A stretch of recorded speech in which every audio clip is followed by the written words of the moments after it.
Hello friend, Radhe Radhe, जय श्री राम। आज हम सुनाएंगे बृहस्पतिवार व्रत कथा।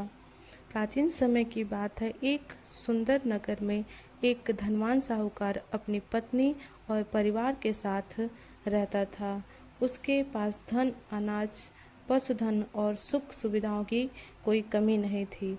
नगर के लोग उसकी समृद्धि की चर्चा करते थे, लेकिन वह और उसकी पत्नी भगवान का श्रवण, दान पुण्य और व्रत पूजन में विशेष रुचि नहीं रखते थे।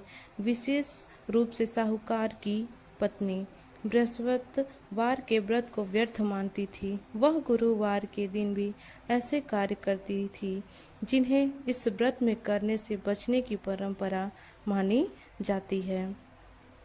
कई बार पड़ोस की महिलाएं उसे समझाती कि भगवान बृहस्पति की पूजा करने से घर में सुख, शांति और समृद्धि बनी रहती है, लेकिन वह उनकी बातों पर ध्यान नहीं देती थी। एक दिन भगवान बृहस्पति ने उसकी परीक्षा लेने का निश्चय किया। वे एक वृद्ध साधु का रूप धर कर उसके द्वार पर पहुंचे और भिक्षा मांगी। उस समय साहूकार की पत्नी घर के कामों में लगी थी। उसने साधु की ओर बिना देखे ही कहा, मेरे पास आपको देने के लिए कुछ नहीं है, आप किसी और के घर चले जाइए। साधु ने शांत स्वर में कहा, बेटी, ईश्वर ने तुम्हें बहुत कुछ दिया है। यदि श्रद्धा से थोड़ा सा अन्न भी दे दोगी तो तुम्हारे घर का सुख बना रहेगा। लेकिन उसने उनकी बात अनसुनी कर दी। भगवान बृहस्पति वहां से चले गए। कुछ ही दिनों में साहूकार का व्यापार घाटे में जाने लगा। धन धीरे धीरे समाप्त होने लगा। घर में कलह बढ़ गई। नौकर चाकर चले गए। परिवार आर्थिक कठिनाइयों से घिर गया। जो लोग पहले सम्मान करते थे वे भी दूरी बनाने लगे। साहूकार और उनकी पत्नी बहुत दुखी रहने लगे, पर उन्हें अपने कष्ट का कारण समझ नहीं आ रहा था। एक दिन पड़ोस में रहने वाली एक वृद्ध धर्मपरायण स्त्री उनके घर आई।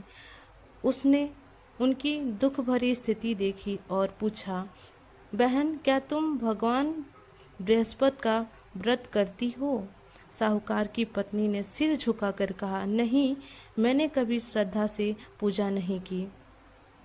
वृद्ध ने प्रेम पूर्वक कहा, गुरुवार के दिन प्रातः स्नान करके स्वच्छ या पीले वस्त्र धारण करो, भगवान बृहस्पति का ध्यान करो, उन्हें हल्दी, चंदन, चने की दाल, पीले पुष्प, गुड़ और केले का भोग अर्पित करो। व्रत कथा सुनो, आरती करो और अपने सामर्थ्य के अनुसार दान करो। सबसे महत्वपूर्ण बात यह है कि पूजा केवल दिखावे के लिए नहीं बल्कि सच्ची श्रद्धा से करनी चाहिए। साहूकार की पत्नी को अपनी भूल का गहरा पश्चाताप हुआ। अगले गुरुवार से उसने पूरे मन से व्रत रखना शुरू किया।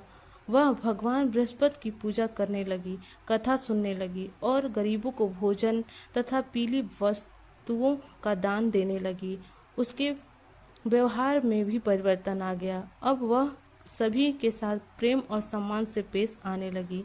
भगवान बृहस्पति उसकी सच्ची भक्ति से प्रसन्न हुए। धीरे धीरे साहूकार का व्यापार फिर से चलने लगा। घर में धन धान्य की वृद्धि हुई। परिवार में प्रेम और शांति लौट आई। कुछ ही समय में उनका घर पहले से भी अधिक समृद्ध हो गया। साहूकार और उसकी पत्नी ने जीवन भर भगवान बृहस्पति की भक्ति, दान पुण्य और धर्म का मार्ग नहीं छोड़ा।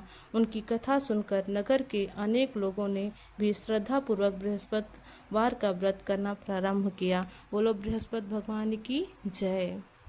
यह कथा हमें सिखाती है कि भगवान बृहस्पति का व्रत केवल धन प्राप्त करने का साधन नहीं है, बल्कि श्रद्धा, दान, सेवा और सदाचार का संदेश देता है। सच्चे मन से की गई पूजा, अच्छे कर्म और ईश्वर से अटूट विश्वास जीवन की कठिनाइयाँ दूर होती हैं तथा घर में सुख, शांति, समृद्धि का सौभाग्य का वास होता है।